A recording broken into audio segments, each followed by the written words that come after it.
Pakiusap, wag! Maawa ka sa akin, Mang Emil! Parang anak niyo na ho ako! Huwag kang mag-alala. Hindi naman kita sasaktan eh. Paliligayahin lang naman kita. Sayang naman ang ganda mo kung hindi kita matitikman. Alam mo bang matagal na akong may gusto sa'yo? Aray! Iwan mo ako! Huwag ka nang pumalag pa. Tayong dalawa lang ang nandito. Wala na mga amo natin. Kaya wala nang istorbo. Walang iya ka! Akala ko mabait ka! Yung pala, may masama kang balak sa akin! Lumayo ka! Aray! Hindi na kita pakakawalan pa. Ako lang ang dapat na umangkin sa'yo.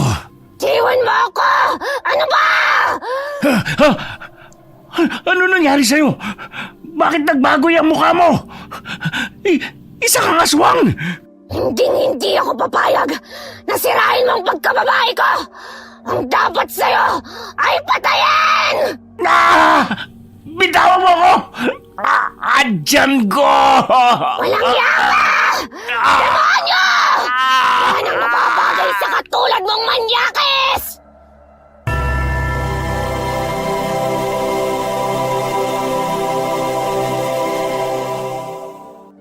Pawis na pawis habang nagagapas ng damo si Kiko dahil maalinsangan ng panahon. Tinawag siya ni Lola Sita dahil tila wala itong kapaguran sa pagtatrabaho. Kiko, magpahinga ka na muna. Oh, itong kamote. Wala akong pambayad sa'yo, ha? Hindi pa nagpapadala ng pera si Fatima eh. Sapat na po tong kamote. Nakakabusog naman po to eh. Ah, itong kape. Ipares mo riyan sa kinakain mo. Ay, paano ba naman? Sumasakit na ang balakang ko.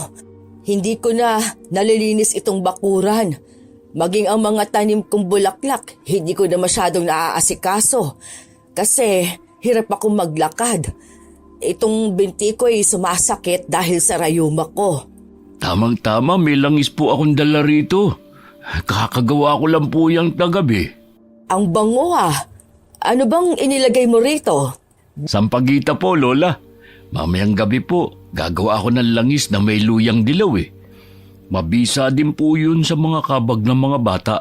Binibenta mo ba ito? Kung bibili sila, binibenta ko naman ho. Kung hihingi naman, binibigay ko na lang. Kay bait mo talagang bata, Kiko. Bakit ba hindi ka pa mag-asawa? Hindi na po, Lola.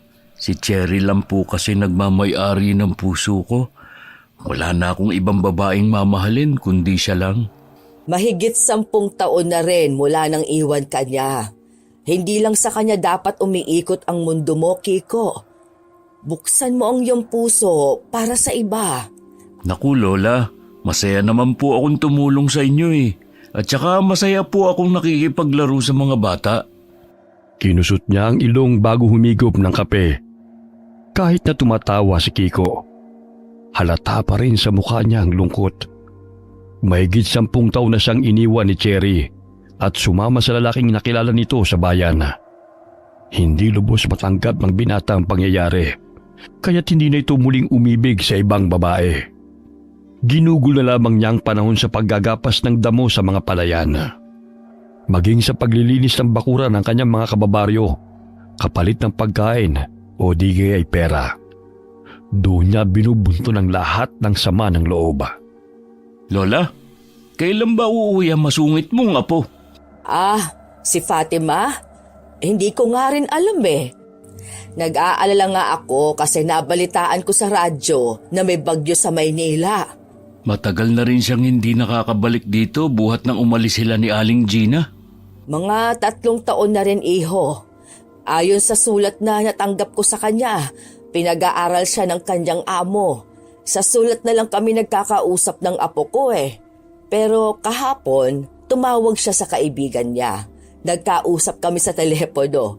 Hindi naman sinabi kung kailan uuwi dahil na-stranded pa raw siya sa bahay.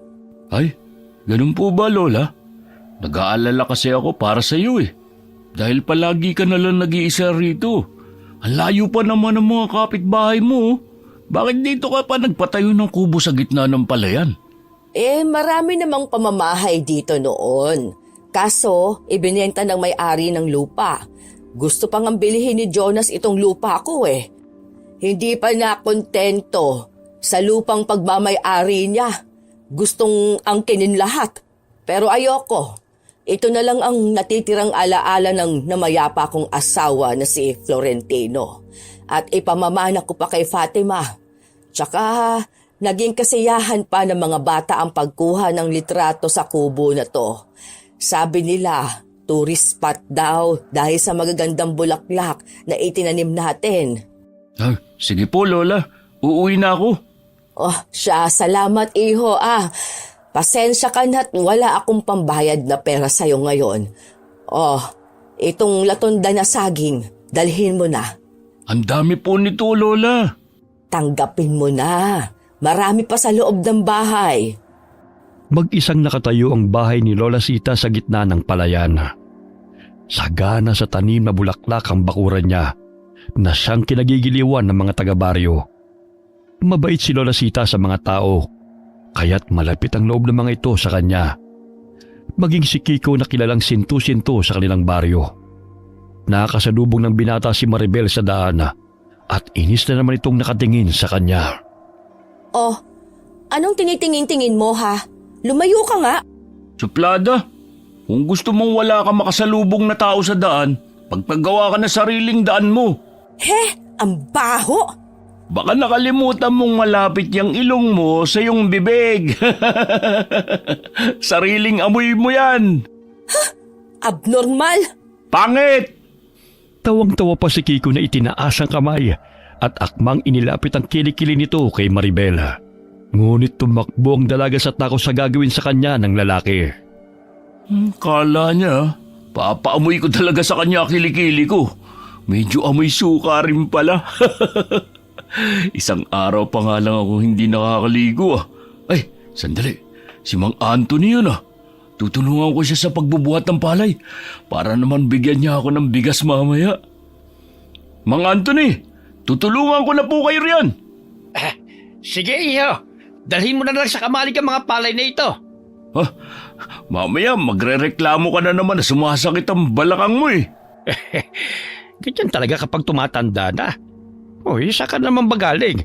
At dami mong dalang saging Bigay po to ni Lola Sita. Hapunan ko po to mamaya. Doon ka na sa bahay maghapunan. Nagluto ng tinola si Elsie. Sumubay ka na sa amin. Talaga ho? Uuwi na nga sana ako, Mang Anthony Pero tatanggapin ko po ang paanyaya niyo sa akin. Matagal-tagal na rin ako hindi nakakakain ng tinola Magpahinga na po kayo. Ako na pong bahalang magbuhat ng 5 sako. Salamat, Kiko, sa tulog mo. Para sa masarap na hapunan, lahat gagawin ko. Hindi ininda ni Kiko ang ilang ulit na pabalik-balik sa palayan patungo sa kamalig. Naging katuwang na sana mga magsasaka sa baryo na hindi naniningil ng bayad. Ay, salamat, natapos din. Halika na. Alam kong gutom ka na Ay, oo nga hoy. Naririnig ko na ang pag-alburuto ng tiyan ko. 2 lamang kami ngayon sa bahay. Umalis sa mga anak kong patungong bayan Bukas pa ang uwi ng mga yon dahil magde-deliver ng bigas. Pwede po bang damihan ko ang kain ko? Ilang araw na kasi kong kamote at saging ang kinakain Parang kinakabag na ako. Oo ba? Ilang kaldero bang kanin ang mauubos mo?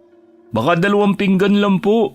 Pero kung may bigas kayong sobra, pwede niyo naman akong bigyan. Kung meron lang po. Sige, bibigyan kita mamaya.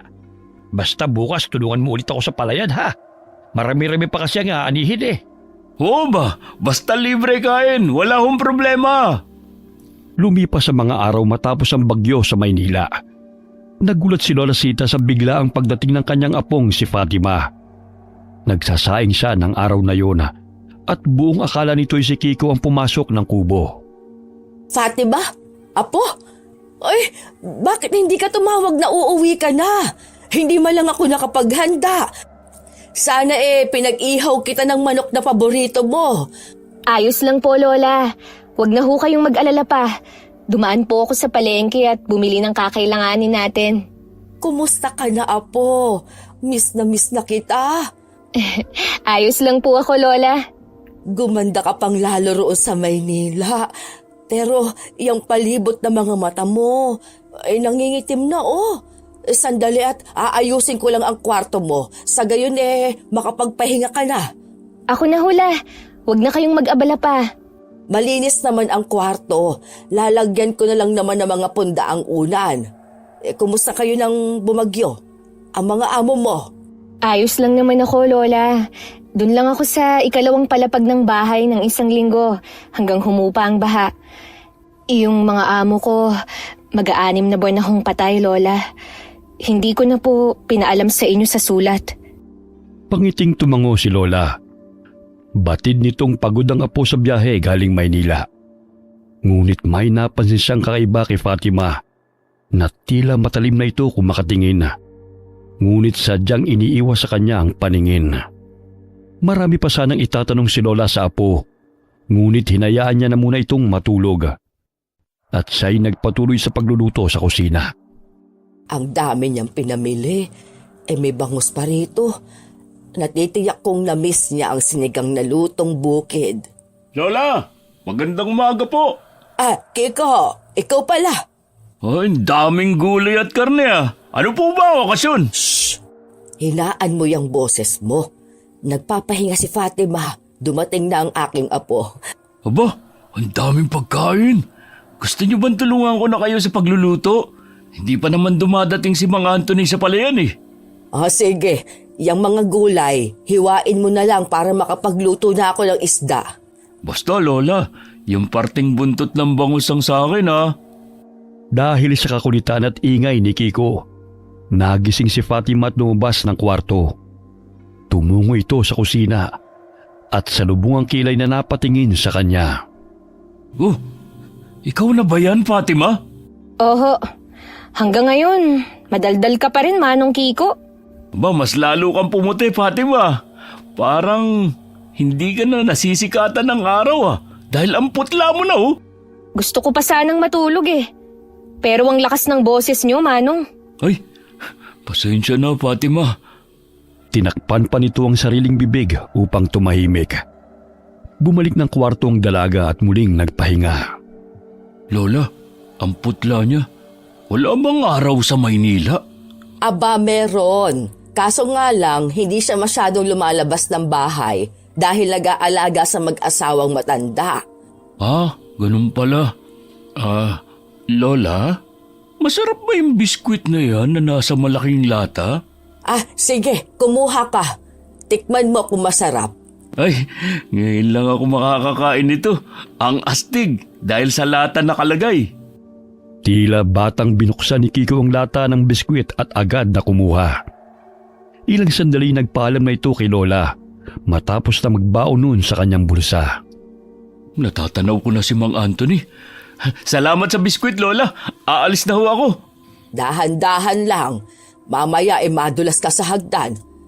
Pumunta ka na lang dito at ipagtatabi kita. Basta huwag ka na lang maingay para hindi maistorbo ang tulog ni Fatima. Alam mo namang pagod yun sa biyahe. Tumango ito at agad na tinungo ang kinaroroonan ni Mang Anthony. Hinihingal pa ito na masayang inalok ang matanda ng dala nitong pagkain. Ay akala ko'y nauna ka na rito sa palayan. Bakit ngayon kalabang? Dumaan pa kasi ako sa kubo ni Lola Sita Gusto niyo ba ng biskwit? Ang dami nito Sa'yo na yan. Itago mo para pang merienda ka mamaya. Dumating kasi yung apo niyang si Fatima. Kaya ang daming pagkain ni Lola at binigay niya to sa akin. Binigay o hiningi mo? Hiningi. Pero pareho rin naman yun Siya, mag-umpisa na tayo mag-ani. Mamaya tanghaliin pa tayo Susunod na lamang rito ang mga anak ko. May inaasikaso pa kasi sila Sige ho. Tila walang kapaguran sa pag-aani ng palay si Kiko habang kumakain ng biskwit. Hanggang sa hindi nito namalayan na naubos na niyang maisubo ang huling piraso ng biskwit. Ay, wala nang natira. Yung pa naman na nagpapalakas sa akin. Kiko, may problema ba? Wala ho. Hinahanap ko kasi mga biskwit baka nalaglag sa paligid. Baka nalaglag dyan sa bibig mo. Magpatuloy ka na sa pagtatrabaho. Mamaya bibili tayo ng tinapay. Talaga ho? Gusto ko yun. Muling nagningning ang mga mata niya nang marinig ang sinabi ng matanda. Muli siyang napahinto sa pag-aani ng palaya nang mapadaan ng mga binatang nakapustura na hinatid ng tricycle. May mga dayo na naman. Sandali lang mga Anthony ha. Tatanungin ko muna ang mga lalaking yun kung nakita ba nila si Cherry. Hoy, Kiko! Bumalik ka rito! Ay nako, umiral na naman ang pagkasinto-sinto ng lalaking yon. Lahat na lamang ng taong pumupunta rito. Akala niya kakilala ng kanyang dating nobya.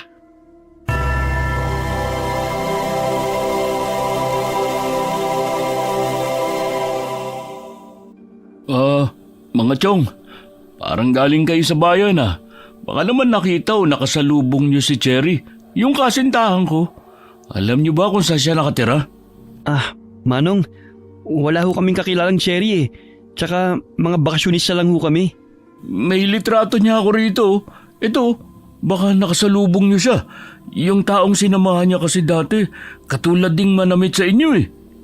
Kinuha pa nito ang lumang litrato ng dating nobya sa bulsa at ipinakita sa mga binata.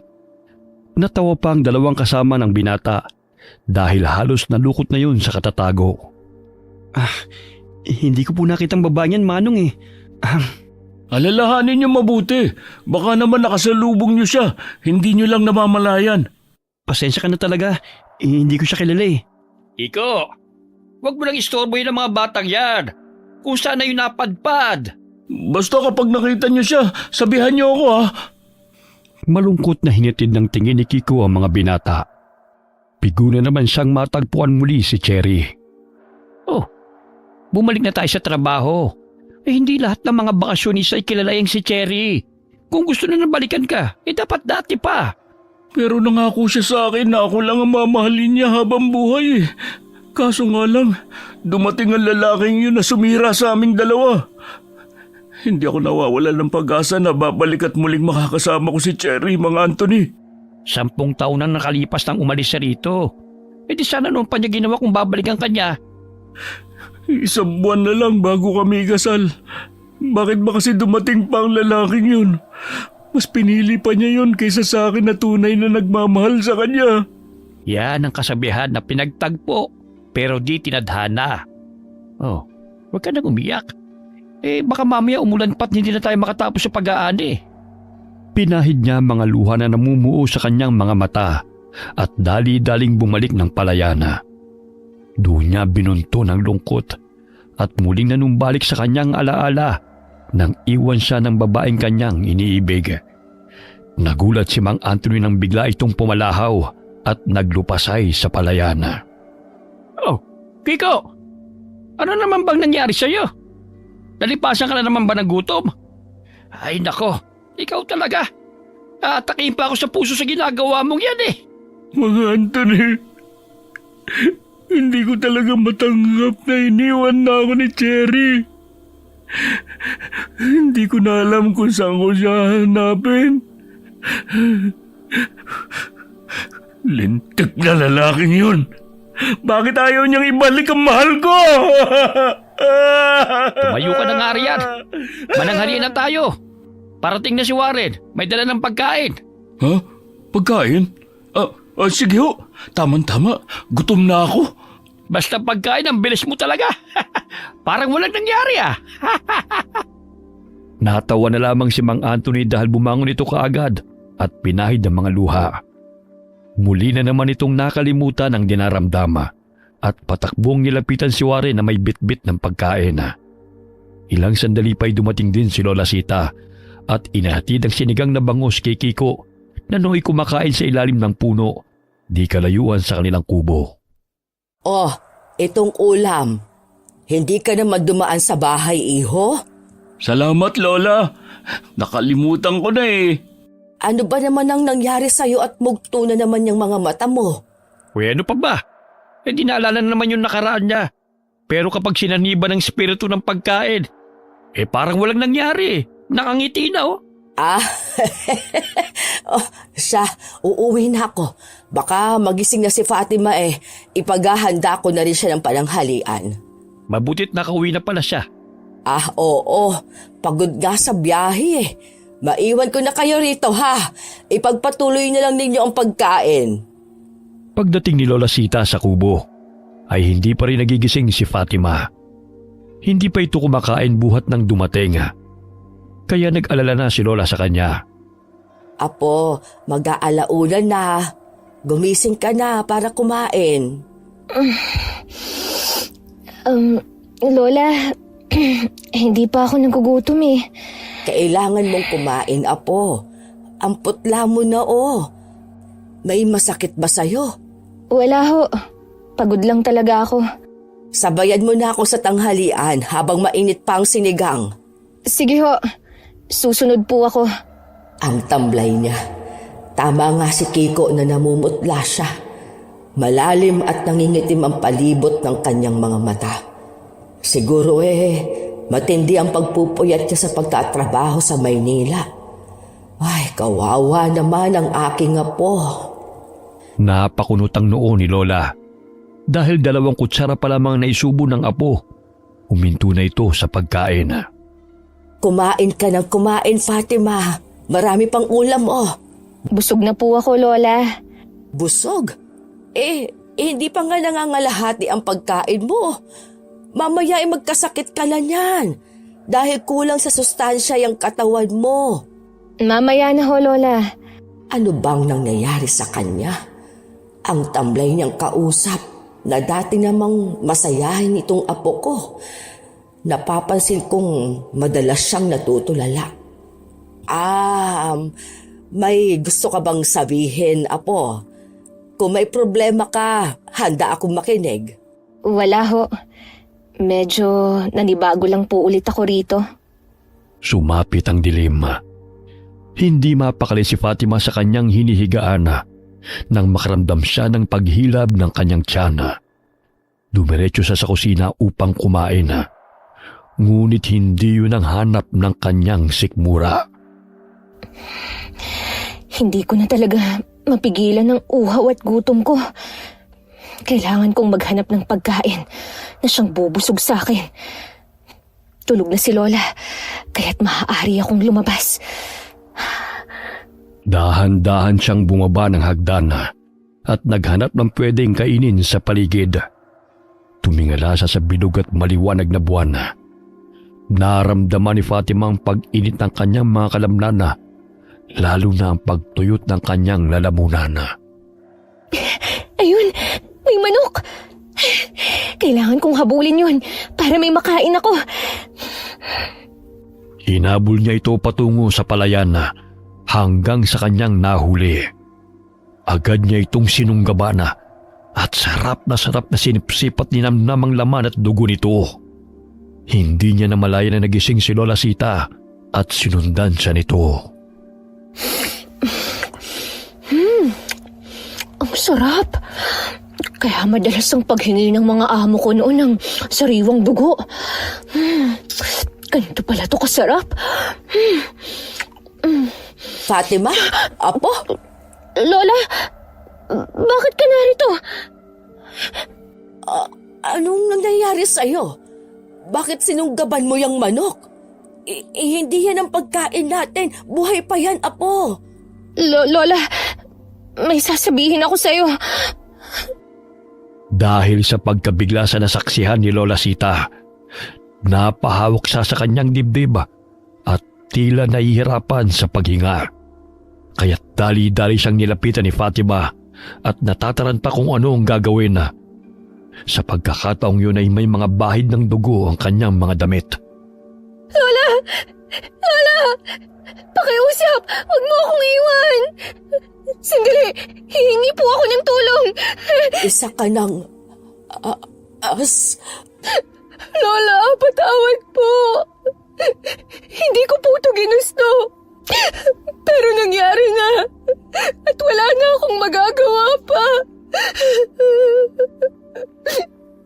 Dali-dali siyang nagtungo sa bahay habang buhat si Lola Sita. Nagpalit pa siya ng damit bago humingi ng tulong sa kanyang mga kababaryo. Ngunit napansin niyang lupaypay na si Lola at hindi na humihinga. Lola, sorry. Hindi ko sinasadyang abutan mo ako ng ganun. Sandali lang po. Hihingi ako ng tulong kay Mang Anthony. Tumakbo ang dalaga patungo sa bahay ng matandang lalaki. Nagkataon na naroon sa kamalig malapit sa tinitira nito si Kiko, kaya't napabalikwas ito ng bangon nang marinig ang boses ni Fatima. Oh, Fatima! Anong ginagawa mo rito? Manong si Lola? Uy, ano nangyari kay Lola? Hindi na po siya humihinga. Tulungan niyo akong madala siya sa ospital. Ano? Ay bakit naman? Napagod na ba siyang huminga? Hindi. Inatake yata sa puso eh. Mang Anthony, tulong! Si Lola napagod na huminga! Ay, ano pala? Inatake sa puso! Nagising ang matanda nang marinig ang ingay ni Kiko at Fatima sa labas ng bahay nito. Nang malaman kung ano nangyari, ay dali-dali silang tumungo sa kubo ni Lola Sita at dinala ito sa pinakamalapit na ospital sa bayan, sakay ng tricycle. Ngunit hindi na naagapan si Lola at nawala na ito ng buhay. Kahapon lang, ang lakas-lakas pa ni Lola. Parang nagja-jogging pa nga na maghatid ng ulam sa amin. Ano ba ginawa mo kay Lola at inatake sa puso? Wala naman. Nadatnan ko lang siya sa kusina na nakahandusay. Hindi nila pwedeng malaman ang totoong nangyari. Papatayin nila ako kapag nalaman nilang... Oh, bakit ganyan ka na lang kung makatingin sa akin? May muta ba ako sa mata? Ha? Wala. Ikaw, Fatima, nahalata ako ng matalim ka makatingin, ha? May kinikim-kim ka bang galit sa akin? Yung biskwit, humingi ako kay Lola, ha? Baka sabihin mo, kumukuha na lang ako ng walang paalam. Ha? Ay, wala namang problema yun eh. Oh, paano na yun? Wala na si Lola. Sino na ang kakain ng natira? Masisira lang yun kapag hindi kinain. Sa'yo na lang yun. Hindi naman ako mahilig sa biskwit eh. Talaga? Hindi ka galit? Napabuntong hiningang tumango ang dalaga. Ilang sandali pa'y dumating si Mang Anthony at ibinalita na dadali na ang bangkay ni Lola sa morgue. Nakukonsensya si Fatima sapagkat siya ang sanhi ng sinapit ni Lola. Lola, sorry. Hindi ko po sinasadya. Kasalanan ko ang lahat ng ito. Ang lakas pa ni Sita nung huli kami nagkausap eh. Hindi ko sukat akalain na biglaan ang kanyang pagkamatay. Wala nga siyang maintenance sa gamot katulad ko eh. Rayuma lang naman ang alam kong sakit ni Lola eh. Hindi natin hawak ang ating buhay, Kiko. Kung oras na natin, ay wala na tayong magagawa. Nahahawakan ba yun? Napapailing na lamang si Mang Anthony dahil wala na naman sa tamang pag-iisip si Kiko. Tahimik na umiiyak si Fatima at lihim na sinisisi ang sarili sa pagpanaw ni Lola Sita. Isang linggong binurol si Lola sa kubo na tinitirhan nito sa gitna ng palayan. Maraming nalungkot sa pagpanaw ni Lola. May dalang malas yang si Fatima. Akalain nyo, namatay si Lola Sita nang umuwi siya rito. Huwag ka magsalita ng ganyan, Maribel. Walang sino man ang may gustong mamatayan. Ikaw na babae ka? Nakikikape ka na nga lang dito. Ang dami mo pang sinasabi. Masama talaga ugali mo kahit kailan. Nandito ka na naman? Mamaya umalis sa mga taong nakikiramay dahil sa itsura mo. Mukha kang taong grasa. Ikaw umalis dito. Dahil imbis na makiramay ka, pinipintasan mo pa si Fatima. Akin na nga yung kape at biskwit. Sira ulo ka talaga. Tama na nga yung bangayan yung dalawa. Nandito tayo para damahin sa pagdadalamhati si Fatima. Hindi yung mag-aaway kayo rito. Yung babaeng yan kasi, Mang Anthony, nakakainis. Mas nakakabwisit ka. Akala mo kagandahan? Mukha namang tipaklong. Tama na yan, Kiko. Padabog na umalis si Maribel dahil sa pagkayamot kay Kiko. Napada nito sa tindahan kung saan naroon ang mga bakasyonistang binata. Kaya't nagpapansin na naman ito. Alam nyo, ilang araw ko na kayong nakikita rito sa baryo. kumusta naman ang pamamalagi niyo rito? Ako pala si Maribel. Ako si Ben. Ito yung mga kaibigan ko, sina Danny, Ryu, and Ken. Ikaw ang pamangkin ni Aling Lilet? Ang gwapo mo naman. Oo. Baka gusto ninyong mamasyal. Bukas ipapasyal ko kayo rito sa baryo. Okay lang naman eh. Kasama naman namin yung mga pinsan ko. Huwag ka na mag-abala pa. Wala naman akong gagawin bukas eh. Sumang-ayon na lamang ang mga binata sa pagpupumilit ng babae. Kinabukasan ay namasyal sila malapit sa ilog. Ngunit bago sila makarating doon, ay nadaanan nila ang kubo sa gitna ng palayan. May namatay pala rito? Oo, si Lola Sita. Palibasa, may dalang malas ang apo niya. Yun siguro yung babaeng madalas kong nakikitang nakadungo sa bintana tuwing gabi. Mukhang mabait naman yun Oh, halina kayo! Napakunot ang noo ni Maribela nang mapansing dumungaw sa bintana si Fatima at nakita sila nito. Tila na magnet ang paningin ng binata sa dalaga, kaya't hinila ito ni Maribel. Tara na! Malamig ang tubig sa ilog, kaya't masarap maligo. Ngayon ko lang nasilayan ang mukha niya ng umaga. Madalas kasi tuwing gabi ko siya nakikita. Ang sabihin mo, nagpapapansin na naman yan. Hayaan mo na nga siya, pa-mysterious effect pa yan eh.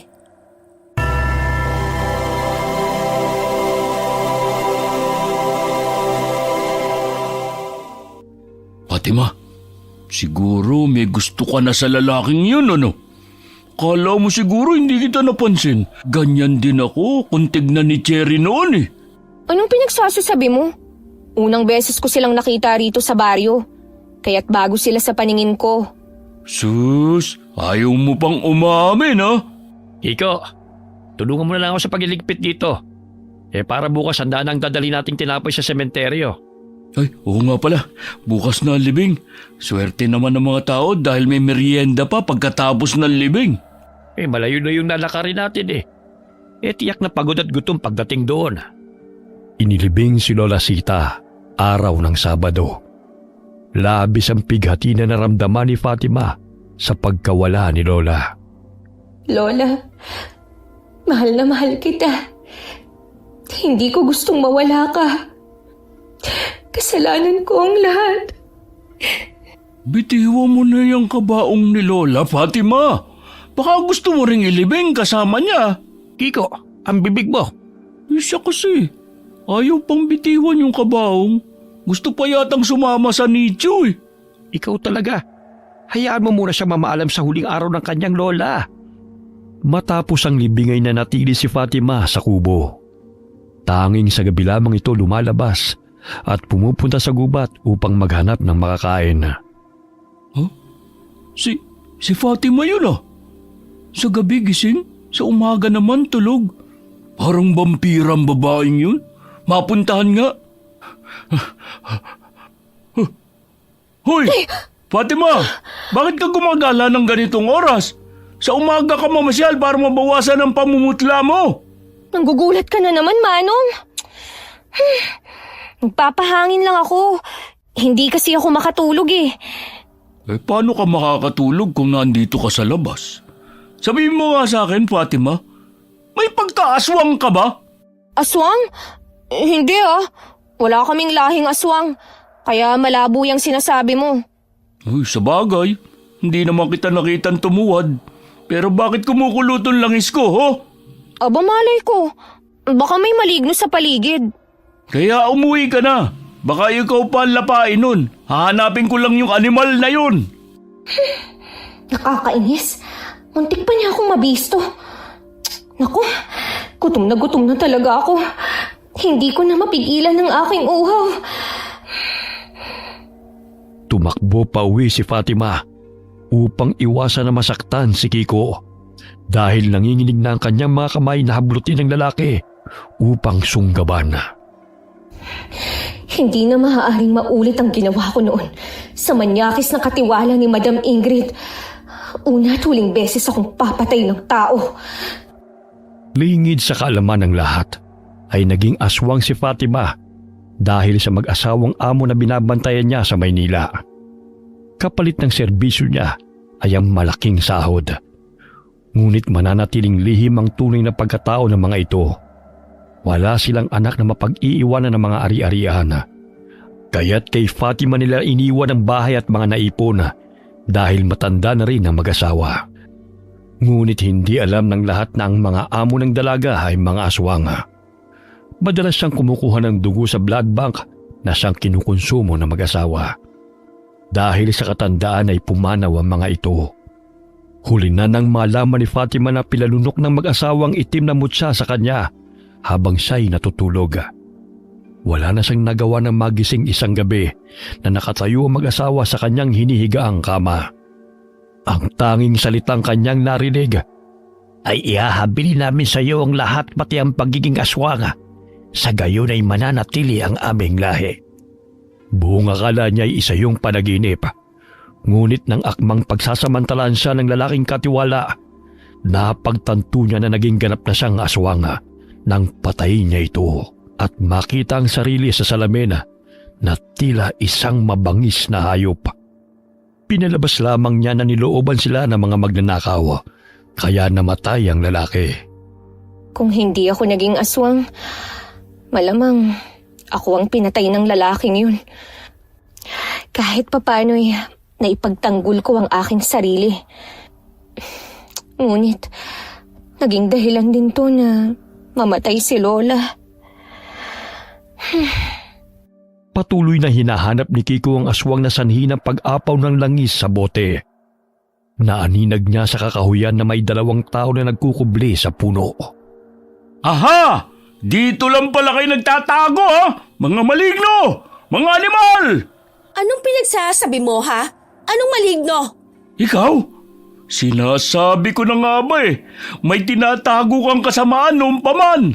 Tingnan mo tong bote ng langis. Bumubula dahil may masamang enerhiya akong nasagap. At ikaw yon. Masamang enerhiya ka riyan.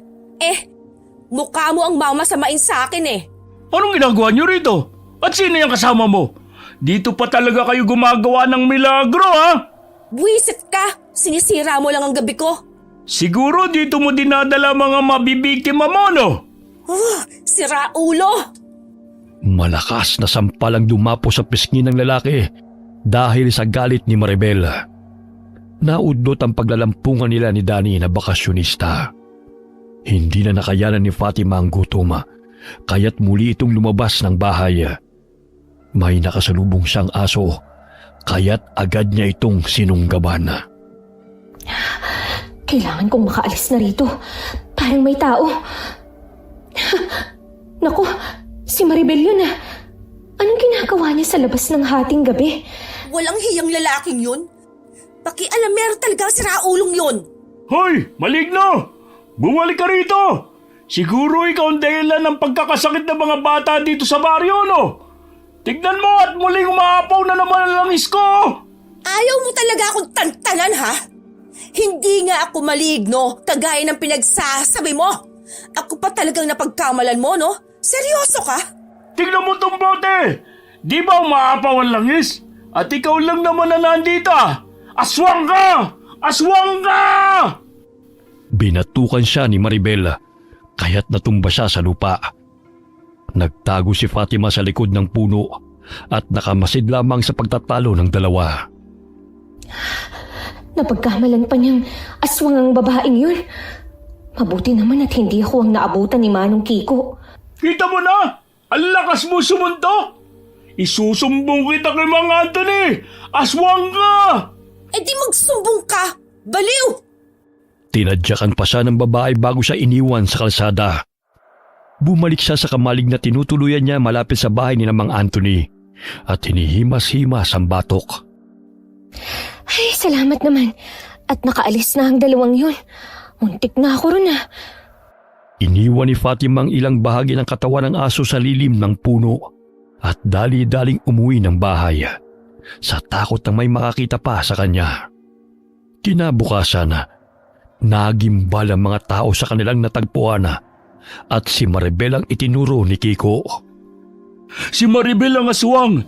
Sigurado ko dahil nagkaharap kami kagabi! Sigurado ka ba? Mali ang magbintang, Kiko. Oo! Binatukan pa nga niya ako eh! Diba? Kapag umaapawan lang yung sa bote, may aswang na umaaligid. Siya lang naman ang nakita ko kagabi. Susunggabang pasanan niya yung binata. Mabuti na lang dumating ako, kaya hindi natuloy.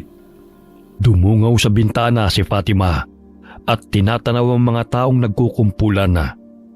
Batid niyang nagkagulong mga ito dahil sa natagpuang bahagi ng katawan ng aso. Pasensya ka na, Manong, ha?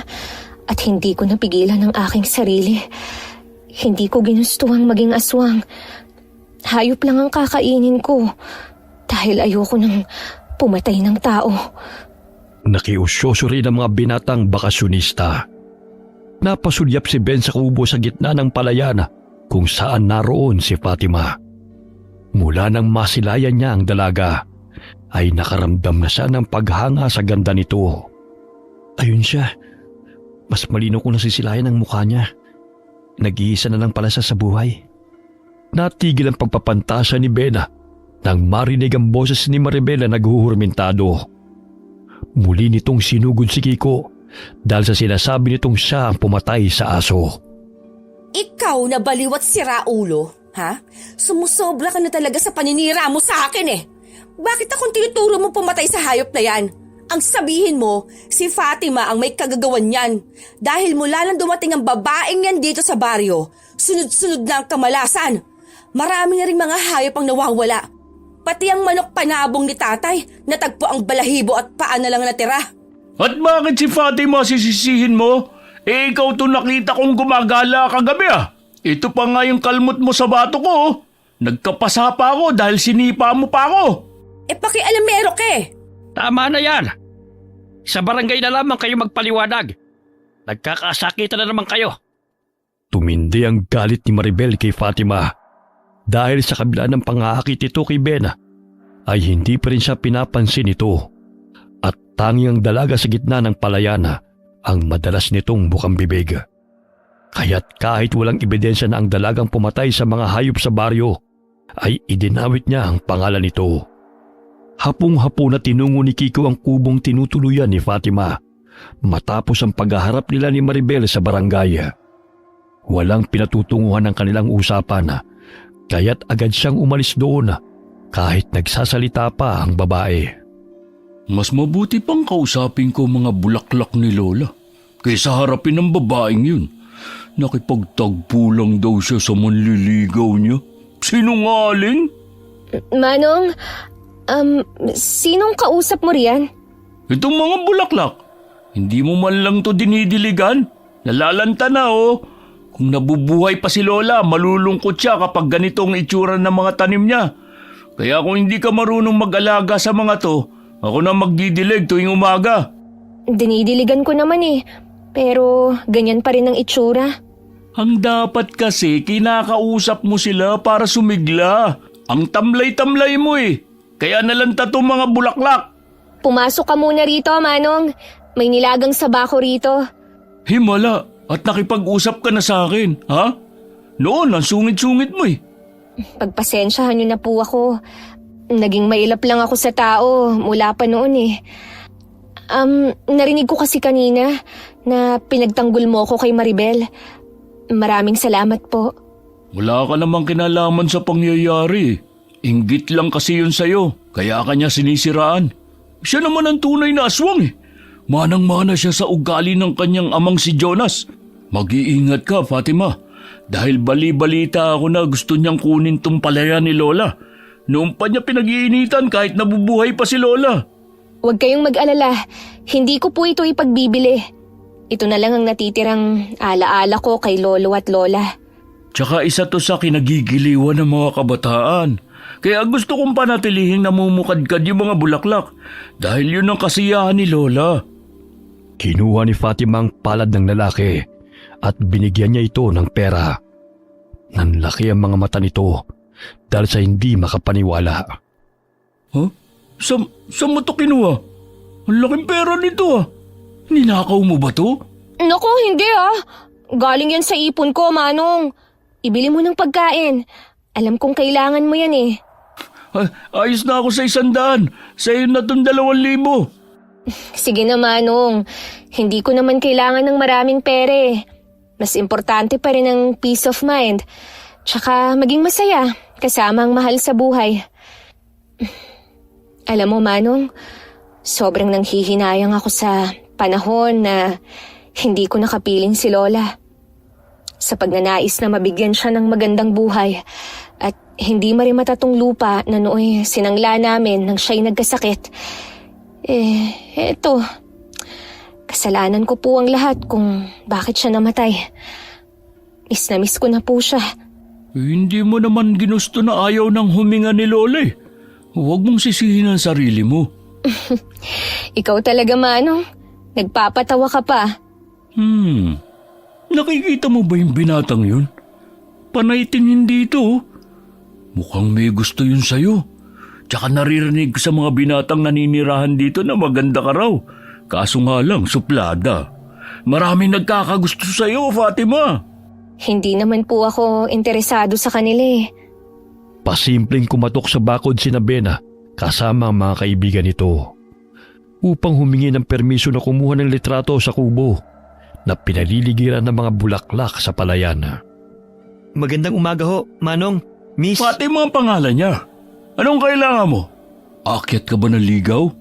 May dala ka ba diyang gin? Ho? Kukuha lang sana po kami ng picture dito kasi ang ganda ng view eh. Anong view? Kinakain ba yan? I mean ang lugar ho. Ang lugar ang kukuhanan niyo, si Fatima. Bulok na style mo, Chong. Alam ko ang pakay mo. May gusto ka sa kaibigan ko, no? Namula ang pisngi ng binata, sabay napakamot sa ulo nito. Hindi na ito nakalusot pa kay Kiko dahil prangka itong magsalita. Akala mo siguro hindi ko nahalata tingin mong yan kay Fatima, no? Lumulusot sa bintana kanina pa eh. Oh, siya, kumuha na kayo ng litrato dyan. Huwag nyo nalang pitasin ang mga bulaklak, ha? Maging si Fatima ay natawa sa sinabi ni Kiko. Walang preno ang bibig at hindi nahihiya. Ngunit bago pa man umalis si Kiko, ay naglakas loob si Ben na makipagkilala kay Fatima. Tumugo naman ang dalaga dahil gusto niyang mamuhay ng normal at makihalubilo rin sa mga tao kahit malaki ang pagbabago sa kanyang pagkatao. O siya, maiwan ko muna kayo. Bibili lang ako ng pagkain. Ang ganda ng lugar niyo, no? Kasing ganda mo, Fatima. Salamat. Nagbabakasyon lang kayo rito, no? Ngayon ko lang kasi kayo nakita eh. Oo. Taga Maynila kami. Gusto lang naming makalanghap ng sariwang hangin eh. Malayo sa polusyon at sa problema na rin. Saglit silang natigil sa pag-uusap nang padabog na lumapit si Maribel sa kanila. Taas ang kilay nitong lumapit sa binata at mahinang itinulak nito si Fatima. Lumayo ka kay Ben at sa mga kaibigan ko. May dala kang kamalasan sa baryong to. Baka hindi lang hayop ang lapain mo eh. Baka pati sila. Wala akong alam sa pinagsasasabi mo, Maribel. Pwede naman kayong umalis dito na hindi nang gugulo eh. Talagang aalis kami. Tara na, Ben. Hindi ba akong sasama sa inyo mamasyal? Doon na tayo sa garden ni Tia. Mas maganda ang view roon. Dito na lang muna kami. Mas maliwalas kasi ang ihip ng hangin dito eh. Kung hindi lang ako nagpipigil, siguro noon pa kita pinatay. Oh, bakit ganyan ka kung makatingin? Naiinggit ka sa akin, ano? Palibasa, wala kang ka-taste-taste sa pananamit. Kahit galing kang Maynila, manang ka pa ring manamit. Lumabas ka ng bakuran ko! Labas! Bago ko pa pagbuhuli ng dila mong yan! Umalis ka na lang, Maribel. Nakakaya kay Fatima. Dahil ako nakiusap na pumunta rito eh. Huwag ka na mag-iskandalo. Binangga pa nito si Fatima nang lumabas ng bakuran. Ngunit umuusal ang dalaga ng mga kataga sa kanyang isipan, dahilan para madapa ito sa kalsada. Nakakasalubong na naman ito si Kiko na may daladalang pagkain. Aray! Ang sakit ng paa ko. Hoy, Maribel! Siraulo ka rin, ano? Lumalangoy ka ng walang tubig. Che, pareho lang kayo ng babaeng yun. Puro kamalasan ang dala. Ngek-ngek mo! Buti nga sa'yo! Oh, kita mo? Muli na namang umapaw ang langis sa bulsa ko! Aswang ka talaga, Maribel! Kinuha nito ang langis sa bulsa at ibinuhos sa ulo ng babae. Kaya't muling nagwala si Maribel. Inusalan pa siya ni Kiko ng orasyon na animoy tinataboy ang masasamang espiritu. Bitiwan mo nga ang ulo ko! Walang hiya ka, talagang baliw ka! Ginawa mo pa akong suman sa baho ng langis. Tumayo ka na dyan! Walang tutulong sa'yo dahil napakasalbahe mo! Manong, tulungan mo na siya. Huwag kang tumulad sa masamang gawain niya. Bahala siya! Napakaarte! Hindi naman maganda! Labag man sa damdamin na tulungan ng babae mula sa pagkakadapa, ay inakay niya itong tumayo. Dumikit ang ilong ni Maribel sa kilikili ni Kiko, dahilan na masinghot nito ang maasim na amoy ng lalaki. Buisit! Amoy suka! Ang baho mo! Ikaw na nga itong tinutulungan eh! Ikaw pa itong galit! Magtiis ka! Huwag puro reklamo! Natawa ang mga binata sa kapilyuhan ni Kiko. Maging si Fatima ay hindi nakapagpigil ng tawa. Umalis ka na at huwag nang manggulo pa. Bago ko pa ipasingot sa iyo yung kabilang kilikili ko. Mas maasim pa to kaysa sa isa. Sa laula ka! May araw ka rin!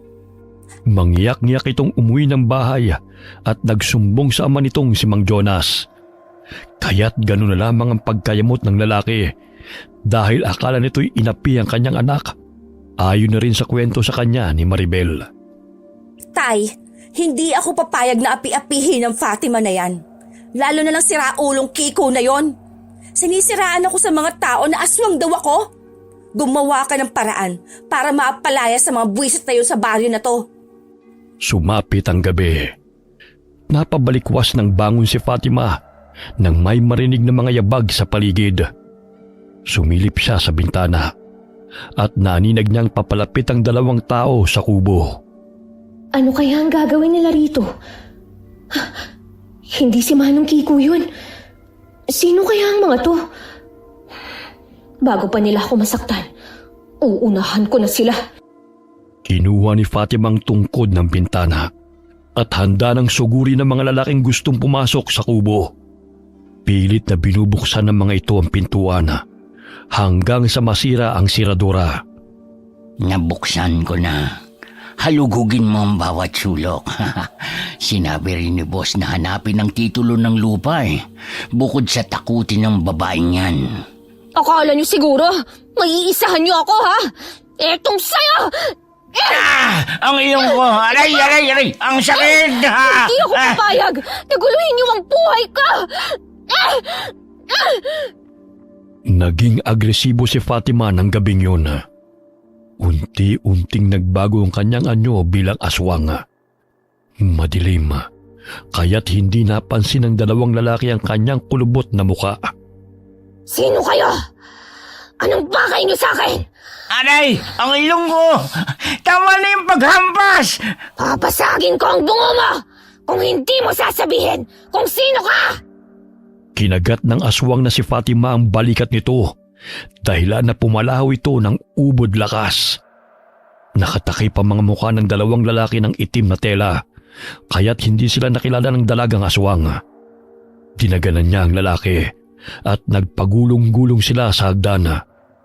Hahatawin pa sana ng isang kasama nito si Fatima ng itak, ngunit mahagap siyang nakailag at sumampas siya sa likod nito at bahagyang lumayo. Pinagbabato niya ang mga ito ng flower pot, kaya't kumaripas ng takbo palayo ang dalawa. Lintik! Ang lakas niya! Parang hindi pangkaraniwang babae. Hindi mababayaran ng pera ang nabasag kong ilong. Kulang pa sa pagpapagamot ko Nagkataon na napadaan si Mang Anthony sa kubo. Nang mapansin siya ng dalaga, ay agad itong bumalik sa normal na itsura. Oh, iha! Narinig ko may kaguluhan dito. Ano ba nangyari? Sinugod ako ng dalawang tao, Mang Anthony. Hindi ko alam kung anong kailangan nila. Nasaktan ka ba? Konting galos lang ho. Pero okay lang po ako. Naglipa na talaga ang masasamang loob. Eto ka na muna sa bahay para naman magamot yung galos mo.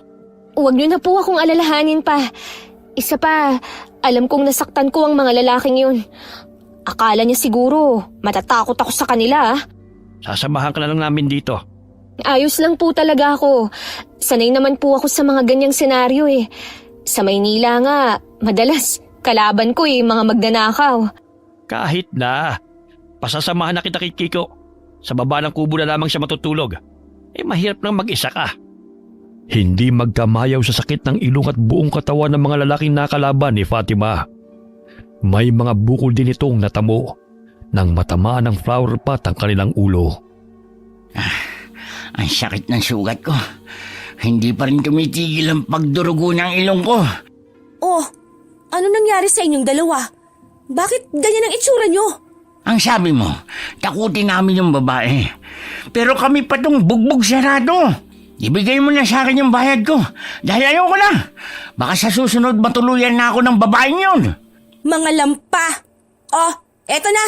Mga palpak! Bigo si Maribel sa kanyang plano na takutin si Fatima upang kusang umalis sa baryo. Sa gayon ay maaangkin na rin nila ang lupa na kinatitirikan ng kubo at palayan na pagmamay-ari ni Lola Sita. Kinabukasan ay sina Mang Jonas at si Kiko naman ang nagkasagutan dahil sinugod ng lalaki si Kiko habang nagagapas ng mga damo. Ano bang problema mo, Mang Jonas? Hoy, ikaw! Bakit mo pinagkakalat na aswang ang anak ko? Paninirang puring ginagawa mo Gusto mong ipakulong kita? Di pakulong mo. Akala mo siguro natatakot ako sa'yo, no? Totoo namang aswang yung anak mo Bakit gumagala sa 10 oras ng gabi?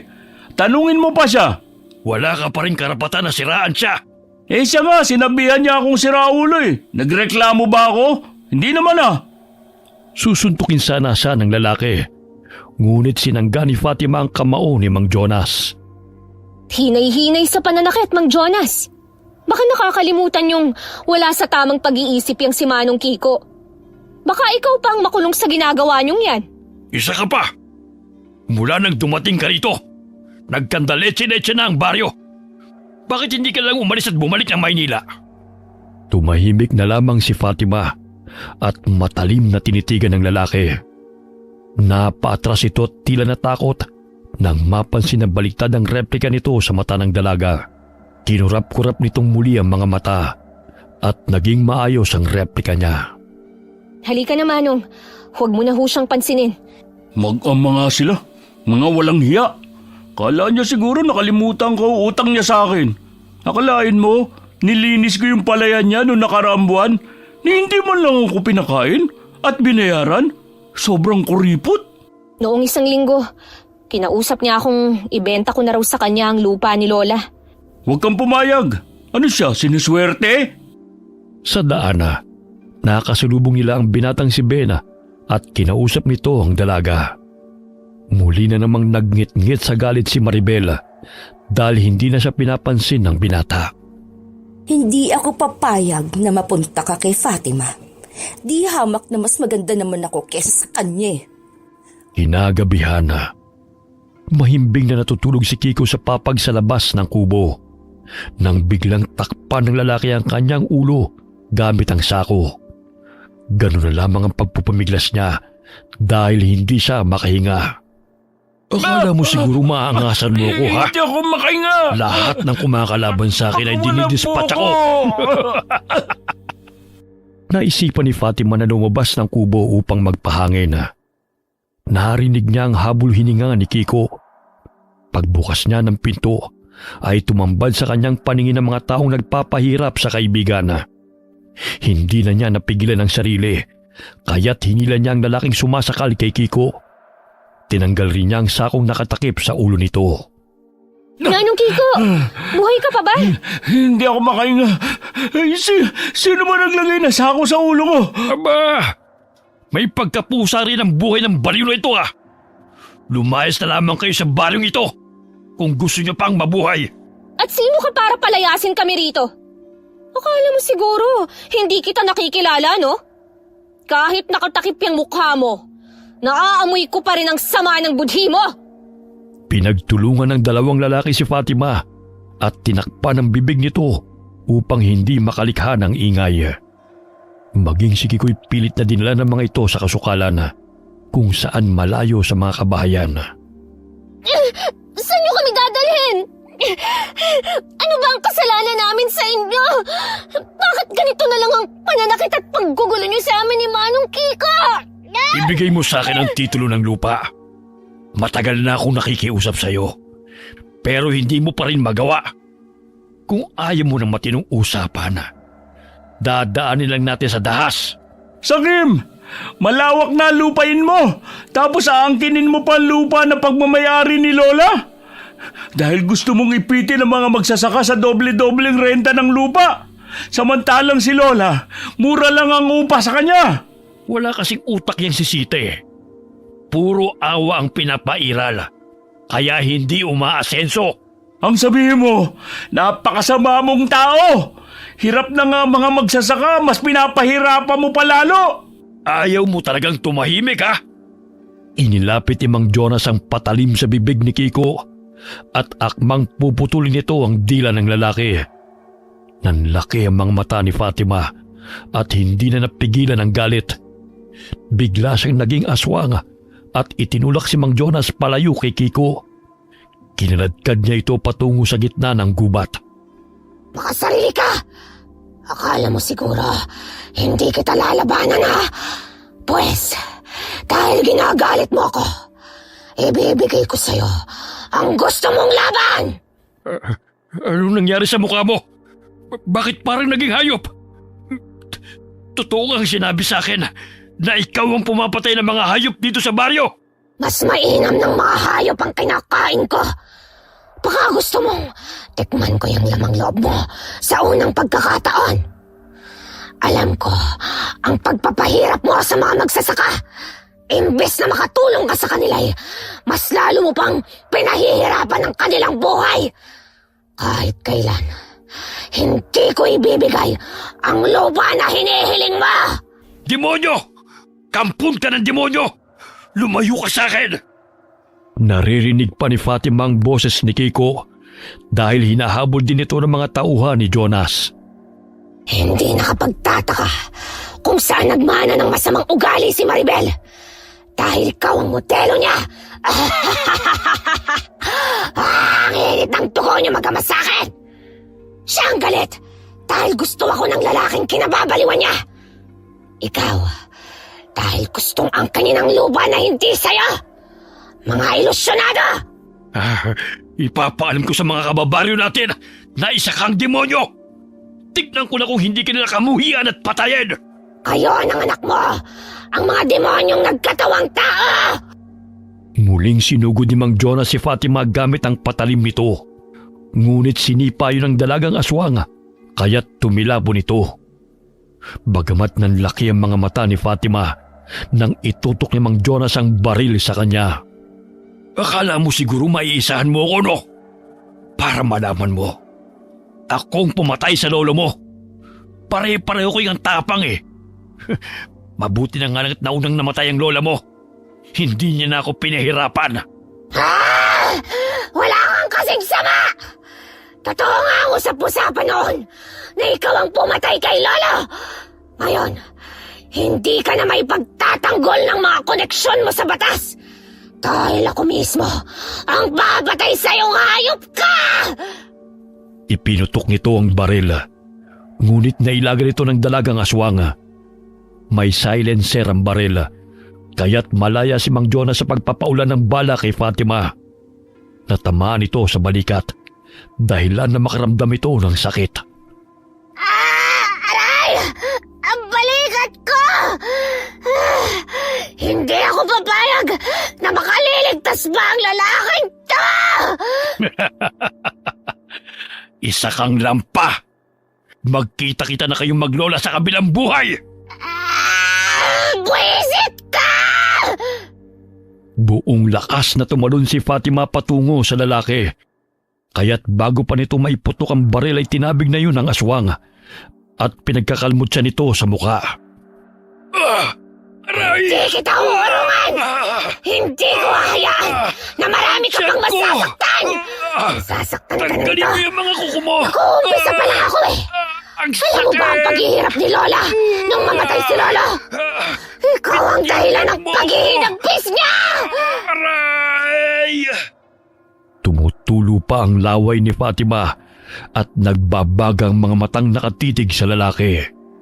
Hanggang sa halukay nito ang laman loob ni Mang Jonas at ikalat sa lupa. Natatakam man siya, ngunit hindi niya magawang kainin yun dahil ipinangako niyang hindi siya kakain ng laman ng tao. Ito ang nababagay sa'yo! Walang iya ka! Mas masahol ka pa sa aswang na kagaya ko! Ikaw ang tunay na salot! Fatima? Aswang ka? Pinatay mo si Mang Jonas? Manong, hindi ako masamang aswang! Hindi ko ginustong magkaganito! Biktima lang din ako! Papalapit na ang mga tauhan niya. Magtago ka. Mahirap na malaman nila na isa kang aswang. Mas manganganib ang buhay mo. Halika na, Manong! Tumakas na tayo! Mauna ka na, Fatima. Susunod ako. Siguruhin mo lang na walang makakakita sa'yo at linisin mo yung katawan mo. Sinunod ni Fatima ang sinabi ni Kiko. Kumaripas ito ng takbo palayo at pumunta sa ilog upang maglinis ng katawan. Nang mapansin ni Kiko na malapit na ang mga tauhan ni Jonas, umupo ito sa tabi ng bangkaya at pinukpok ng bato ang ulo ng lalaki upang makaganti man lang. Alam kong patay ka na, pero nanggigigil ako sa'yo eh. Papatayin mo pa talaga ako, no? Tumakbo siya sa lungat sa direksyon kung saan tumungo si Fatima upang hindi ito masundan ng mga kalalakihan. Ginawa niya yon upang hindi si Fatima ang paghinalaan na pumatay kay Mang Jonas. Pagdating ng ilog ay nilinis ni Fatima ang katawan at hinanap si Kiko sa kasukalan. Magbubukang liwayway na, ngunit hindi pa rin niya ito natatagpuan. Nakaramdam siya ng pagod at unti-unting dumilim ang kanyang paningin at nawala ng malay. Nagising siya sa malamig na bimpo na dumampi sa kanyang pisngi. Nasaan ako? Aray, ang sakit ng balikat ko. Fatima, nandito ka sa bahay ni Natsyang Lilet. Nakita kitang nakahandusay sa labas ng bakuran kaninang umaga. May sugat ka sa balikat, marami kang galos. Ano bang nangyari sa'yo? May mga taong sumugod sa amin ni Manong Kiko sa kubo. Mabuti na lang at nakatakas ako. Si Manong, nakita niyo ba siya? Hindi. Pinaghahanap nga siya ng mga tao eh. Dahil may nakapagsumbong na pinatay niya si Mang Jonas. Ano? Bakit siya pa ang pinaghahanap? Kami nga tong muntikan na nilang patayin eh. Mabuti na nga lang at nakatakas ako. Sigurado akong maging ako pinaghahanap na ng mga yun. Nandito si Mang Anthony. Kausap ni Chang. Nakipagsagutan nga sa mga tao eh. Dahil pinalalabas ng mga ito na si Kiko ay aswang. Dahil sa karumal-dumal na sinapit ni Mang Jonas. Demonyo ang Jonas na yun! Kaya kasing sama ng ugali niya si Maribel. Aray! Ang balikat ko. Magpahinga ka na muna. Malalim ang sugat mo eh. Sino palang nagpalit ng damit ko? Si Tia Lilet. Napangiti si Bena nang makita na bahagyang namula ang pisngi ng dalaga. Sa pag-aakala na ang binata nagbihis sa kanya. Sana naman nakaligtas si Manong Kiko. Nasaan na kaya siya? Kumusta ng pakiramdam mo, Fatima? Eto po, masakit ang balikat ko. Pero daplis lang naman po ito eh. Si Manong Kiko, kasama niyo ho ba? Yun na nga ang problema eh. Pinaghahanap siya ng mga tao at itinuturo sa pagkamatay ni Jonas. At sinasabi pa nila na aswang si Kiko. Dahil hindi pangkaraniwang pagpatayan nangyari. Pero sinugod nila kami sa bahay. Sila ang may kasalanan at hindi si Manong Kiko. Gusto nila kaming patayin dahil gusto niyang kunin ang titulo ng lupa ni Lola Sita. Siya nga rin ang pumatay kay Lolo. Sinabi niya sa akin. Kailangang mahanap ang mga tauhan niya. Sila ang tunay na salarin, hindi si Manong Kiko. Alam ko, pero malakas ang koneksyon ni Jonas sa mga kapulisan. Dahil mataas na opisyal na pulis ang kapatid doon. Malabong paniwalaan nila ang testimonya mo.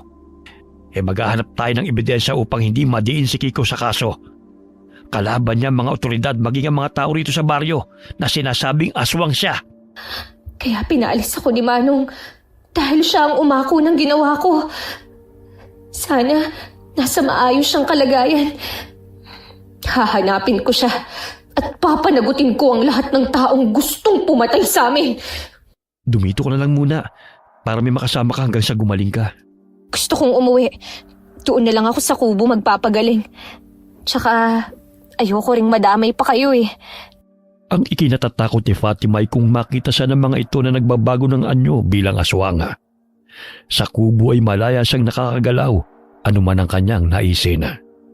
Wala nang nagawa si Mang Anthony at Bena, kundi ang ihatid siya sa kubo na tinutuluyan nito.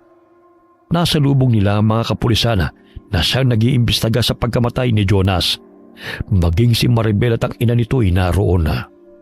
Hulihin niyo ang babaeng yan! Kasabwat siya ng Kiko na yun na pumatay sa aking ama! Bakit, Maribel? Nandun ka ba sa pinangyarihan ng krimen? Kaya nasabi mo yan? Ang iyong ama ang lumusob sa kubo ko para saktan kami ni Manong Kiko. Nakikita mo ba tong sugat ko? Siya ang may kagagawa nito. Kaya kung huhulihin niyo man ako, mga sir, sana maging patas kayo sa pag-iimbestiga. Hindi yung magiging one-sided kayo. Dahil lang sa kilala niyo ang pamilya nila. Ilang beses na akong nag-report sa bayan tungkol sa umaaligid na tao sa kubo na tinitirhan ko. Oh, may ginawa ba kayo, ha? Di ba wala? Kung namatay man niyang si Mang Jonas, deserve niya yon. Siguro, nilapa siya ng mababangis na hayop sa gubat nung tumatakas siya. Kaya bakit sa amin yun ni Manong Kiko isisisi ang lahat? Sumama kayo sa kubo nang malaman niyo ang panggugulo at pananakit nila sa amin. Ang sabihin mo, ikaw ang hayop na tinutukoy mo. Simula lang tumuntong ka sa baryo, marami nang nagaganap na hindi ka nais-nais. Takot ka sa resulta ng mga pinaggagawa niyo. Hindi si Manong Kiko ang may kasalanan, kundi ang iyong amang sakim. Pagbabayaran niyo ang ginawa niyo kay tatay, mabubulok ka sa kulungan. Mukha mo ang bulok! Nadatna ng mga kapulisan ng mga pisi at sako na ginamit upang patayin si Kiko. Ayon na rin sa salaysay ni Fatima. May mga bahid na mga dugo sa bakuran niya na siya nagpapatunay na sinugod nga siya ng mga taong sinasabi niya. Maging ang isang pares ng guwantes na naiwan doon ay kinuha ng mga pulis. Formal siyang nagsampa ng reklamo ukol sa pangyayari. Kaya't ang reklamo ni Maribel sa kanya na siyang salarin sa pagpaslang kay Mang Jonas ay hindi napatunayan dahil walang matibay na ebidensya na makapagpapatunay na siya nga ang pumaslang. Bagkus siya pa ang naging biktima. Bagamat natuon pa rin ang lahat ng sisi kay Kiko. Umalis ang kapulisan, ngunit hindi pa rin matanggap ni Maribel ang nangyari sa kanyang ama. Walang hiyang babaeng yun. Hayop siya. Ako mismo papatay sa kanya. Ininigpit ni Fatima ang nagkalat na mga gamit sa kubo. Hindi pa rin naaalis sa kanyang isipan kung nasaan na si Kiko. Walang yung Maribel na yun. Ang lakas pa ng loob na sisihin kami. Samantalang ang kanyang amang sumugod dito upang patayin si Manong. Nahuli ko silang ipinasok nila sa sako ang ulo ni Manong at muntikan ang putulan ng ulo. Kung namatay man niyang si Jonas, dapat lang yun sa kanya. Si Kiko nga bang pumatay kay Jonas? Hindi ho. Matamlay na sagot ni Fatima sa matanda. Hindi niya masabi ang totoo na siya ang pumatay kay Jonas. Sige na ho, Mang Anthony. Pwede niyo na ho akong iwan dito. Magpahinga na rin kayo. Ikaw talagang bata ka. Gusto mo na lang mapag-isa. Nanganganib na nga ang buhay mo ayaw mo pa rin magpasama. Hindi naman ho sa ganun. Ayoko lang po kasing mapahamak kayo eh. Siguro, matatakot na po ang mga taong yun na bumalik dito. Hay nako, mabuti naman patay na yang si Jonas. Siya lang naman ang pasimuno ng kaguluhan dito sa baryo eh. Sa pilitan niyang inaangkin ng lupang hindi naman sa kanya. Umalis si Mang Anthony upang makapagpahinga na si Fatima. Naiwan si Ben sa kubo at ipinagluto ang dalaga. Ben, huwag ka nang mag-abala pa riyan. Kaya ko naman ang sarili ko eh. Umuwi ka na rin. Pwede bang mamaya na lang? Gusto pa kasi kitang samahan eh. Hindi ka ba nalulungkot na mag-isa ka lang dito? Hindi naman. Nasanay naman akong walang masyadong kasama bukod kay Lola. Sasamahan na muna kita. Pangako, hindi ako gagawa ng ikagagalit mo. Ben, hindi kasi ako sanay na may kasama eh. Bago magtakip silim, umuwi ka na ha. Sige na nga, itinataboy mo na ako eh. Magkasama silang kumain habang nagkukwentuhan. Sa tuwing umaga lamang binibisita ng binata si Fatima. Ayon na rin sa kanilang kasunduan. Lingid sa kalaman ito na sa tuwing gabi hinahanap ni Fatima si Kiko, maging ang mga tauhan ni Jonas na gustong pumatay sa kanila. Ilang araw ring walang umaaligid na tao sa kubo. Hanggang isang gabi, napansin niyang may mga taong papasok ng gubat na may dalang mga sulo. Nakiusyoso siya at napag-alaman niyang may nakapagsumbong kung saan namataan si Kiko na napagkamalang aswang. Buwisit talaga yung si Maribel. Siya talaga ang nangunguna sa paghahanap kay Manong. Siya nga tong anak ng Diablo eh. Binagtas niya ang masukal na gubat, salungat sa daan na tinatahak ng mga tao. Nagpalit siya ng anyo bilang aswang upang madali sa kanya ang pagpalipat-lipat sa mga puno. Hanggang sa may matanaw siyang tao na nagkukubli sa talahiban. Kaya't nilapitan niya ito. Manong Kiko? Ay! Aswang! Manong Kiko, ako to, si Fatima. Huwag kang matakot. Naku, may sugat ka. Oo, nagpang-abot kami ni Simon kanina. Buti na lang nakatakas ako. Siya ang tauhan ni na Jonas at Maribel na sumugod sa atin. Sinaksak niya ako. Mabuti na lang, natakasan ko siya. Pero ang sakit ng tagiliran ko. Ilalayo kita rito para hindi ka nila maabutan. Bubuhatin na kita. Kailangan nating gamutin yung sugat mo. Naubos na ang langis na dala ko. Kaya pala kanina pa umaapaw tong bote. Nandito ka na pala. Halika na, bago pa nila tayo maabutan. Paano mo na lamang nandito ako? Hinahanap kita, tsaka pinaghahanap ka na rin ng mga tao. Bakit ba ngayon lang kita natagpuan dito sa gubat? Saan ka ba nagpupunta? Sa sobrang pagtakbo ko, nahulog ako sa butas ng tagong kuweba. Ang sakit nga ng balakang ko eh. Tapos na makalabas ako para maghanap ng makakain, nakita ako ni Simon. Kaya ito ang inabot ko. Siya ang susi upang mapawalang sala ka, Manong. Ibabalik na muna kita sa tagong kuweba na sinasabi mo para makapagpahinga ka muna ron. Kumuha ng mga halamang gamot si Fatima at itinapal yun sa dumudugong sugat ni Kiko. Matapos niyang gamutin ang kaibigan, ay patago niyang sinalubong ang mga tao na siyang naghahanap kay Kiko na inaakala nilang aswang. Ayun si Simon. Hanggang ngayon ay may bentahe pa ang ilong niya. Pati ang payat niyang kasama. Kasing hubog ng katawan nito ang lalaking nanakit din sa akin. Papaliktarin niyo pa talaga kami sa mga tao ha. Pwes, dyan kayo nagkakamali.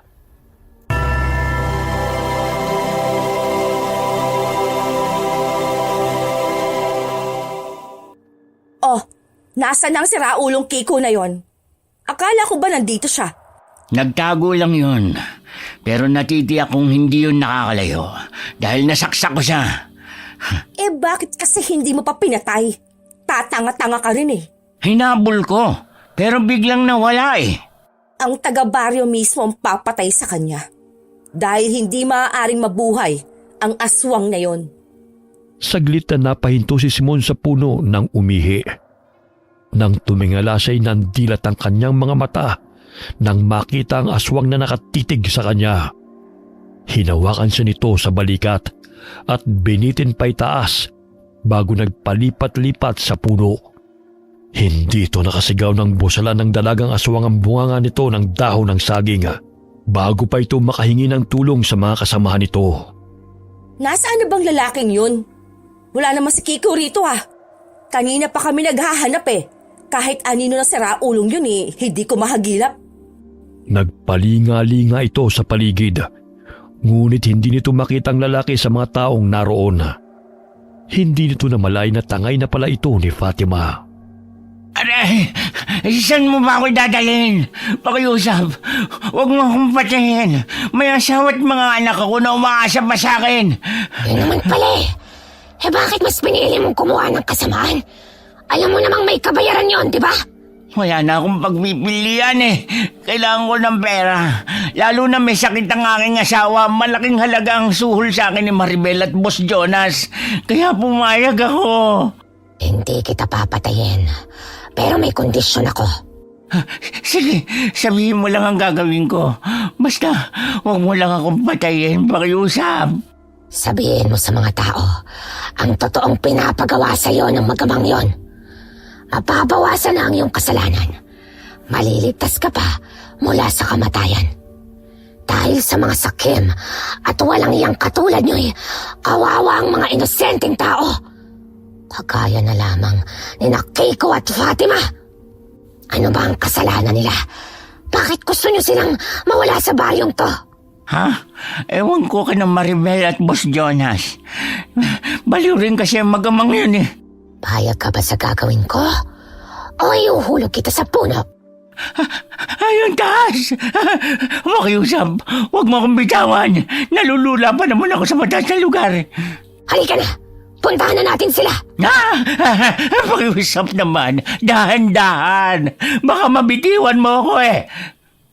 Bago inilapag ng dalagang aswang ang lalaki, ay tinalian niya ng baging ang katawan nito upang makasiguro na tutupad ito sa usapan nila. Sa oras na hindi ka magsabi ng katotohanan sa mga taga-baryo, alam mo na ang kahihinatnan mo! Oo, bangako, sasabihin kong kabulastugan ng magamang yon. Sa katunayan, ilang araw na rin akong hindi pinapatulog ng konsensya ko eh.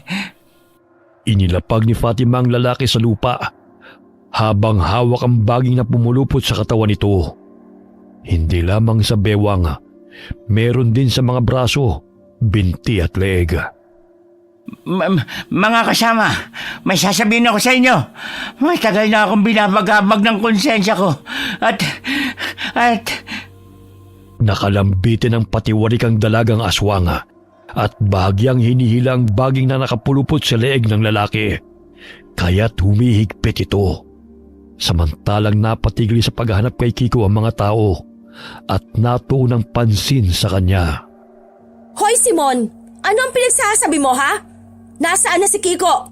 Ma'am Maribel, hindi ko na talaga kaya. Parang sasabog na sa bigat ang dibdib ko. Inaakusahan si Kiko na siyang pumatay kay Sir Jonas. Pero nagawa lang niya yun upang depensahan ang sarili niya. Mga kasama, sinugod namin ang kubo na tinutuluyan ni Fatima. Nagkataon na rin si Kiko at siya ang unang balak na patayin ni Sir Jonas. Dinala namin sila ni Fatima sa gubat. Sa gayon ay walang makakita sa krimen na gagawin namin. Ngunit napuruhan ni Kiko si Sir Jonas dahilan ng pagkamatay nito. Sinungaling ka, Simon! Sa kabila ng tulong namin sa pamilya mo, gagawan mo pa kami ng kwento? Traidor ka! Tama na, Ma'am Maribel. Ilang beses na akong umayaw sa utos nyo. Pero wala akong magawa dahil kailangan ko ang pera para sa pagpapagamot ng aking asawa. Maging sa pagpatay sa mga inosenteng may-ari ng lupa na hindi pumapayag sa kagustuhan ng iyong ama ay minsan ko na nagawa. Hindi ko na kayang pakainin ng pamilya ko sa pera na nanggaling sa kasamaan. Patawarin niyo ako mga kasama. Nagpagamit ako sa kanila. Buong puso akong humihingi ng paumanhin sa pamilya na nagawang ko niyang masama. Sa utos ni na Sir Jonas. Wala kang utang na loob, Simon! Hindi ako papayag na sirain mo ang imahe ng aming pamilya. Hindi ko kayo sinisiraan.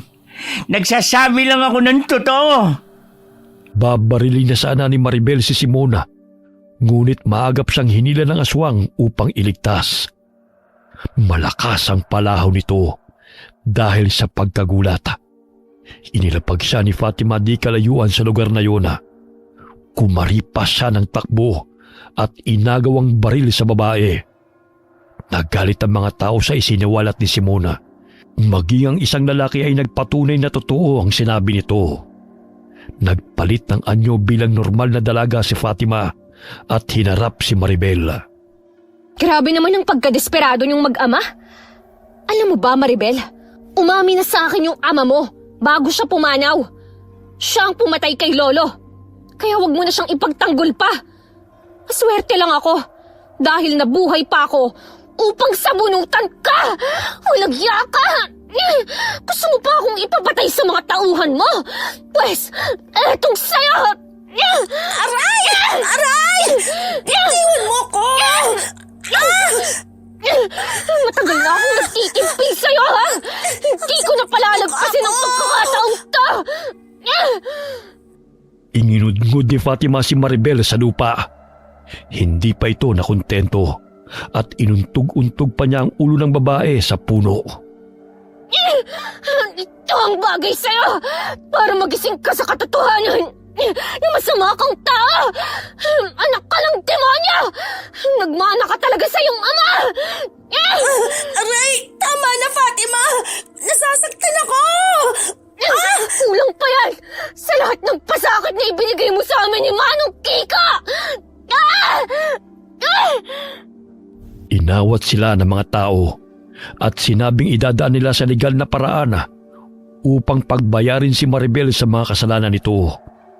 Ngunit ayaw nitong makulong, kaya't kumaripas ito ng takbo palayo upang takasan ng mga taga-baryong galit sa kanya. Hindi niya namalay na bangina ang kanyang pupuntahan.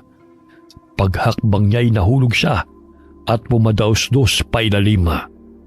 May matutulis na kawayang putol, kaya't natusok siya nang bumagsak siya roon.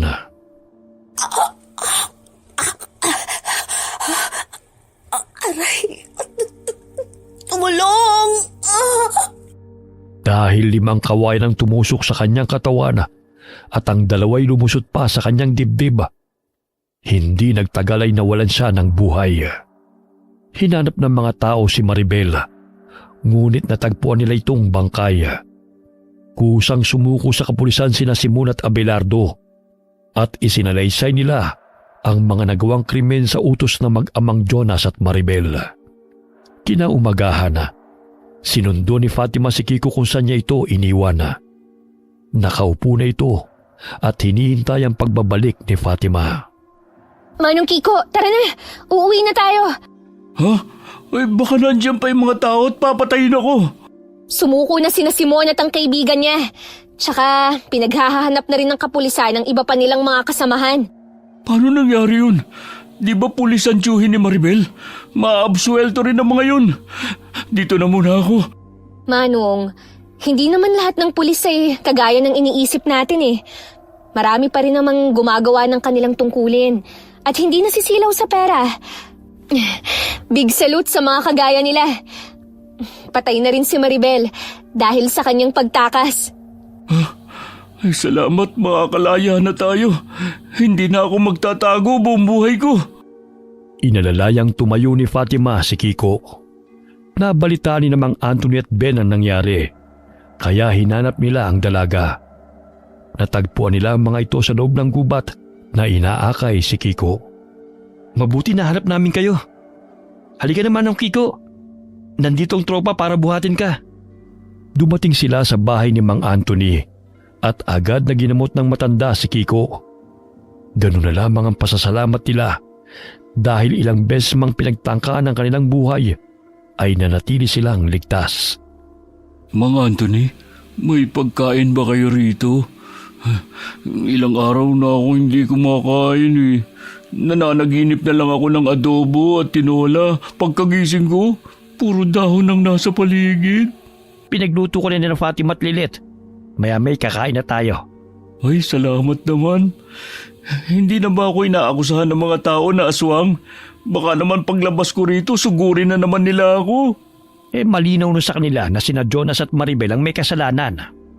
Nagkatinginan sila ng dalaga at tikom ang bibig ni Kiko tungkol sa tunay na pagkatao ng dalaga. Nanatili ang kubo sa gitna ng palayan kung saan naninirahan si Fatima. Mas lalo pa itong gumanda dahil sa namumukadkad ng mga bulaklak sa paligid at sa loob ng bakuran na siyang dinadayo ng mga tao sa naturang lugar.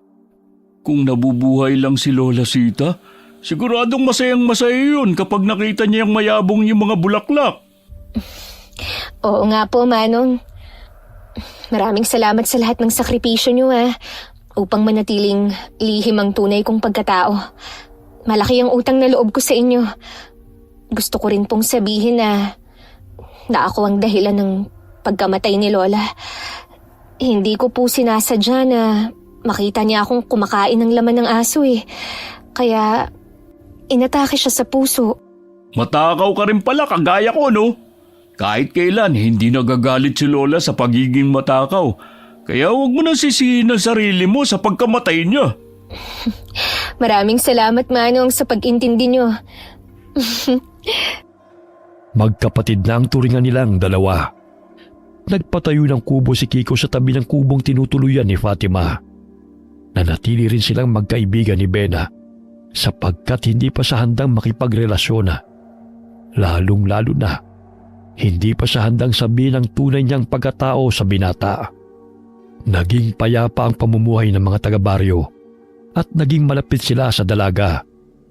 Ngunit lingid sa kaalaman ng nakakarami na ang nakatira sa kubo sa gitna ng palayan ay isang magandang dilag na isa palang mabait na aswanga.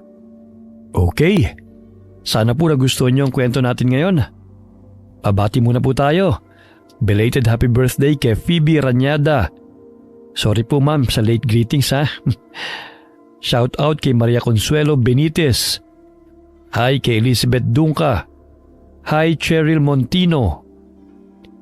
Hi kay Giselle Arca Gatawan from Banisilan, North Cotabato, Mindanao. Hi kay Rosalie Riambonanza from Saudi Arabia. Shout out kay na Consolacion Alvarez, Julie Tapang, Mika Salvador, Cristalina Navarro from Analiza Diga.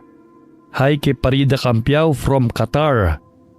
Hi Honey Love Sweetman from Bahrain. Shout out kina Cafe, Dina at Yeng from Frida Chico. Alright, maraming salamat po sa inyong lahat and God bless all of you. Pakiusap, wag!